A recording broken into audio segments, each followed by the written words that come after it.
The first mistake Callum made was the sleeping bag.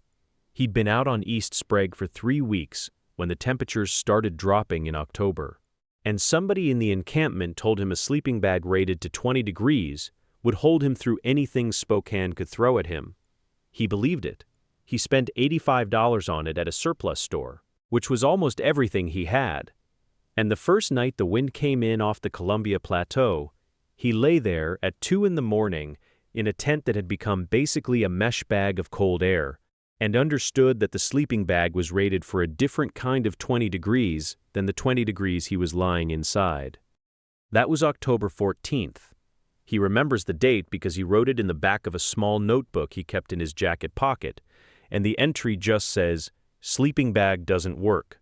Figure something else out." That notebook is important. We'll come back to it. Callum grew up in a 2-bedroom apartment in Spokane Valley with his mom and his younger sister. His mom worked dispatch for a regional trucking company, which meant she was home but not really home. Phone in one hand, coffee in the other, watching something on the laptop between calls at the kitchen table. It wasn't a bad childhood. It was a quiet one. He remembers a lot of cereal and a lot of TV, and his sister doing homework at the same table where his mom worked, all 3 of them orbiting the same small space without quite touching. He aged out of a group home at 20. Not a dramatic story, no single bad thing, just a series of small gaps that added up. A job he lost, a room in a shared house where he fell behind on rent, a couch that stopped being available, and then East Sprague, which is where Spokane puts the people it doesn't have a plan for. The encampment he landed in had about 30 people when he arrived, scattered across a patch of gravel and hard-packed dirt behind a chain-link fence that someone had folded back at the corner. There were tents, mostly, a few structures people had built from pallets and tarps. One guy had a converted van. Callum had a 2-person nylon tent he'd been given by a church outreach group, and that tent was fine. This is the part of the story that most people don't think about when they think about homelessness in the inland Northwest. The cold doesn't kill you suddenly, it just makes everything else harder. It makes you slower, it makes your hands stiff enough that zipping a jacket becomes a project. It makes sleeping genuinely difficult rather than just uncomfortable, which means you're tired all the time, which means your judgment degrades, which means the decisions you need to make well, how to spend the $40 you have, where to store things so they don't get stolen, how to manage the bureaucratic process of getting into a shelter you make badly. The cold is not just uncomfortable, it is cognitively expensive. Callum understood this in October without having words for it exactly. What he understood was, the tent is not going to work. He had to do something else. The something else started with a walk. On a Tuesday afternoon, when it was 38 degrees and overcast, he walked the 4 blocks east of the encampment along an alley that ran behind a strip of commercial properties. A closed car wash, a sheet metal fabricator that appeared to be operating at about 20% capacity, and a salvage yard with a hand-painted sign that said Drees Metals in blue paint that had started to blister and peel. The salvage yard was run by a man named Gerald Drees, who was 64 and had been running it since his father left it to him in 1998. Gerald was not related to Callum. The name was coincidence, and when Callum pointed this out the first time they talked, Gerald found this moderately funny, and Callum found it mildly useful in the way that shared names sometimes make a stranger more willing to talk. Gerald didn't have any work that day. He told Callum that straight. But Callum wasn't really looking for work, or not exactly. He was looking at the containers. There were 7 shipping containers on Gerald's lot, in various states of condition. 3 were actively being used for storage. 2 appeared empty and slightly rusted. 1 had the door ripped off entirely. 1 was in the corner with a blue tarp half-draped over its top, and it was that one Callum kept looking at. He asked Gerald what was in it. Gerald said nothing. Said it had been sitting there for 2 years. Said the previous owner of whatever was inside had stopped answering his phone, and Gerald had eventually opened it, found a bunch of furniture he couldn't sell, pulled out what he could, and now the container just sat there taking up space he didn't know what to do with. Callum asked how much. Gerald looked at him. the way you look at someone when the question doesn't match the situation you assumed you were in. He said, $250, which was less a real price than a number that meant, I'm not actually selling this, but if I were, something like this. Callum had $18 in his jacket pocket and about $60 in a debit account he was nervous about touching. He wrote down $250 in his notebook and circled it 3 times. What happened between that Tuesday and the following Thursday is about 5 weeks of actual work, and it's the part of this story where Callum's particular way of thinking becomes visible. Because Callum is not, he would say this himself, without false modesty, a practical person by nature. He'd never built anything. He'd done some dishwashing and some warehouse work, and one summer of landscaping, none of which teach you anything about insulation or thermal mass or how to seal a 40-foot steel box against wind infiltration. What he had was the notebook, and what he did with the notebook was write down every problem he could see and then below each problem write down every possible fix he could think of, no matter how stupid it seemed. The first page of the problem list went like this. 1. Need $250. Don't have $250. 2. Container is steel. Steel conducts cold. 3. No power. 4. No water. 5. How do you heat a steel box without burning it down? 6. Gerald might say no to everything. He worked backwards from each one. The money came first. Gerald, it turned out, did have some work. Not regular work, but a day here and there moving inventory, loading a truck, running copper wire and scrap aluminum to a recycler across town. Over 5 weeks, Callum worked 14 days. Each one paid in cash at the end of the day, ranging from $20 to $60 depending on what needed doing. He also returned bottles and cans he collected from the encampment and the surrounding blocks, which sounds marginal, but added up to about $34. By the second week of November, he had $218 in the notebook's back pocket. He'd been keeping the cash literally in the notebook, folded small, and Gerald looked at that and said, close enough. The container was his, which is when the second problem became immediate. Steel conducts cold. This is not a subtle problem. You can look it up, and Callum did look it up on the library computer on one of the days he walked the 12 blocks to the Spokane Public Library on West Main. The thermal conductivity of steel is roughly 400 times higher than wood. What that means in practical terms is that a steel box without any modification doesn't hold heat. It transmits it. Whatever temperature is outside is trying its hardest to be the temperature inside, and in Spokane, in November, outside is 28 degrees at night and not much warmer during the day. The container was 8 feet wide, 8 feet tall, and 20 feet long. Callum had negotiated with Gerald to use just the rear half, about 10 feet of it, because the door at the front was still functional, and he could use the front 10 feet as a kind of buffer zone, an unheated space between the outside and where he was actually sleeping. This was the first smart thing he did. The buffer zone alone changed the effective cold exposure, not fixed it. For insulation, he needed something. He couldn't afford spray foam. A single can runs $12 and he'd have needed 20 of them at minimum for the walls and ceiling. He couldn't afford rigid foam board at hardware store prices. What he could afford was nothing, which is why the next 2 weeks of his life were spent finding free alternatives. The first thing he found was cardboard. Not a small amount of cardboard, a serious, deliberate collection of it, from behind the grocery stores and the electronics shop on Division that throws out appliance boxes, and from a furniture store on Francis Avenue, where the manager let him take anything from the recycling bay before pickup day. Over 12 days, he accumulated enough cardboard to line every wall and the ceiling of the 10-foot rear section, 2 layers deep. Cardboard has an R value, a measurement of insulation resistance, of roughly 1 to 2 per layer. 2 layers gave him somewhere around R3 or R4. That's not good by any building standard. It's better than bare steel by an enormous margin. He used a staple gun he borrowed from Gerald to fasten it. He used duct tape, 6 rolls, $3 each from the dollar store, which strained the remaining cash, but he decided was essential to seal every seam. Sealing the seams mattered as much as the insulation itself, because cold doesn't just conduct through steel, it infiltrates through gaps, around edges, through any opening in the envelope. Callum used the word envelope because he'd read it somewhere. The building envelope, the thermal shell, and the concept had clicked. The goal was to close the envelope, stop the air exchange, keep what heat existed inside rather than let it bleed out. The sealing was the hardest part.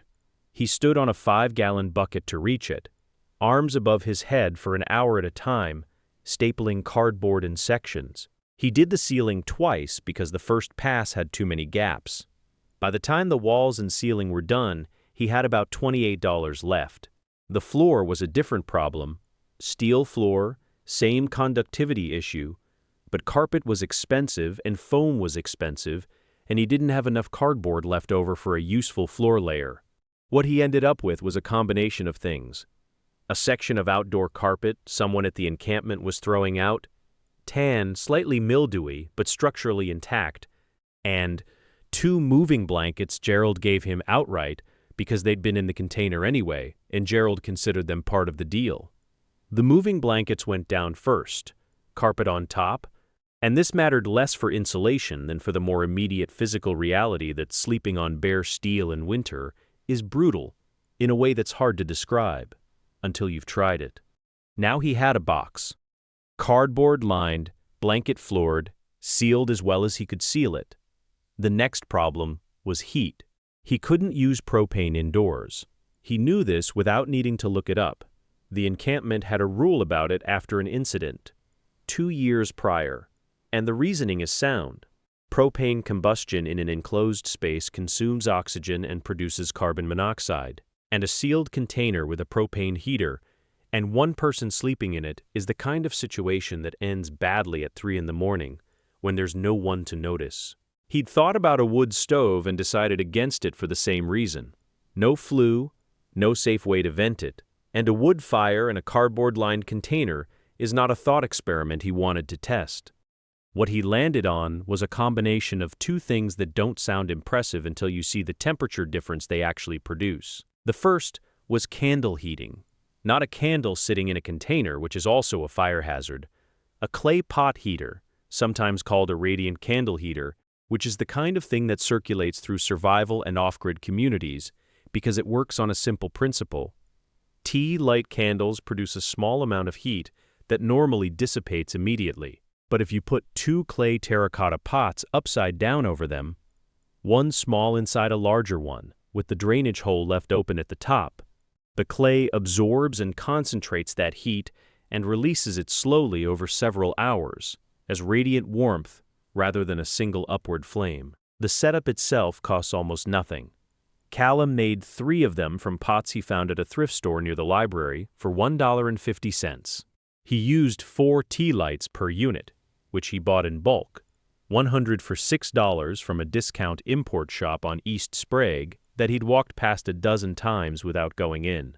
3 clay pot heaters running together in a sealed 10-foot by 8-foot space raised the interior temperature by about 12 degrees over ambient. He tracked this with a $4 indoor thermometer, also from the discount shop. 12 degrees is not nothing. In a space that started at 30, it got to 42. Still cold by any normal standard, but not the kind of cold that prevents sleep. The second thing was thermal mass.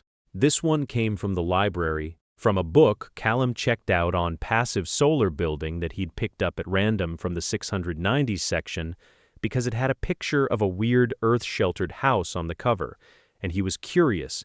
The relevant chapter was on thermal mass, the principle that certain dense materials absorb heat during warmer periods and release it slowly when temperatures drop. The reason this mattered is that inside the container, even in winter, the afternoon sun hit the south-facing wall and created a slight warming effect. If there were anything inside with thermal mass to absorb that warmth, it would release it slowly through the night. Callum filled 14 plastic water jugs, gallon jugs, the kind that cost 89 cents at most grocery stores, with water and arranged them against the south wall. Water has one of the highest specific heat capacities of any common material, meaning it holds a lot of thermal energy per degree of temperature change. 14 gallons of water, warmed by a few degrees in the afternoon, release a measurable amount of heat over the course of a night. Not dramatic. Not a furnace, but measurable. And he was measuring on a night when outside was 24 degrees. The interior of his sealed, cardboard-lined, clay pot-heated, jug-assisted 10-foot section held at 38 degrees through the night. 38 degrees, still below what you'd accept in a building, above the threshold where the body's sleep mechanisms stop functioning normally. He slept. For the first time in 6 weeks, he slept through an entire night. He wrote in his notebook, "It works." Now the parts people don't usually hear about because they're less photogenic. The moisture problem was real. A sealed container with one person breathing in it generates condensation. He noticed it on the walls by the second week. The cardboard was dampening where cold air was hitting it from outside and meeting warm air from inside. Left alone, this would have ruined the insulation within a month. What he did was hang a mesh laundry bag filled with calcium chloride pellets from the ceiling. Calcium chloride is a desiccant, sold as a moisture absorber in hardware stores, and a 4-pound bag costs about $9. He replaced it every 2 weeks. Gerald let him store the spare bags at the salvage yard in exchange for continuing to help out a few days a month, which was an arrangement they never formally discussed, but both adhered to. The security problem was different. The container had a working door and a functional hasp, the metal loop that a padlock goes through, but Callum didn't own a padlock. He bought $18 from the dollar store, a small brass thing that he understood would not stop a determined person, but would stop a casual one, which is usually the relevant category. He also made a point of not being visibly inside during afternoon hours when pedestrian traffic in the alley was highest. This is the kind of calculation that people who've never slept outside don't make, because it doesn't need to be made. Callum made it automatically. You learn to move at times when being noticed is less likely to cost you something. The one thing he did not solve was comfort. Exactly. The space was 10 by 8 by 8 feet, which is 640 cubic feet, which is smaller than most prison cells. He had a sleeping mat, the 2 moving blankets, a canvas bag with his clothes, the clay pot heaters, the water jugs, and the thermometer. There was not room for much else. He read by the light of a small battery-powered lantern. AAA batteries, 4 at a time, replaced every 10 days or so. He cooked nothing inside. He had no cooking setup of any kind, which meant 2 meals a day at the soup kitchen 6 blocks away, or whatever the outreach van was running that week. People outside the encampment who heard about the container asked him variations of the same question. Why not just get a room? As though a room were a thing you got by wanting one. The cheapest weekly motel on East Sprague was $220 a week, and most of them required a deposit and a valid ID and a way to pay, and the combination of those requirements was a tighter bottleneck than it sounds when you're working intermittently at a salvage yard and keeping your cash in a notebook. The container was $250. Once. No weekly rate, no deposit. No ID required. This is the part Gerald understood instinctively, probably because he'd lived in Spokane his whole life and watched the motel rates climb and the shelter beds stay the same. He never framed it as charity. He framed it as a transaction. Callum owed him occasional labor, which Callum paid. Gerald got someone on the lot who noticed things which Gerald valued. The arrangement worked because neither of them made it more complicated than it was. By December, Callum had made 2 more modifications. The first was a light insulation layer on the container's exterior, specifically the south wall and the roof.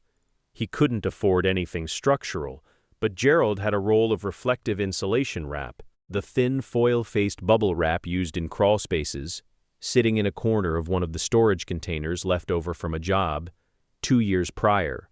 Gerald gave it to him. He wrapped the south wall and half the roof in it, stapled and taped, which primarily served to reduce heat absorption reversal at night. The reflective surface slowed the rate at which the steel shed the day's heat after sundown. The second modification was a draft blocker at the threshold of the door. The door was the container's main thermal vulnerability, an imperfect seal around the entire perimeter, and Callum addressed this with a strip of weather stripping, $4 hardware store, along the bottom, and a piece of heavy rubber mat from Gerald's lot draped over the inside of the door like a curtain. The mat weighed enough to stay in place. This one modification, more than anything else, reduced the cold infiltration from the door by enough that he noticed it the same night he installed it. The interior held 2 degrees warmer in an identical outside temperature. By the 3rd week of December, the interior of Callum's container was holding consistently between 40 and 46 degrees on nights where outside temperatures were in the mid-20s.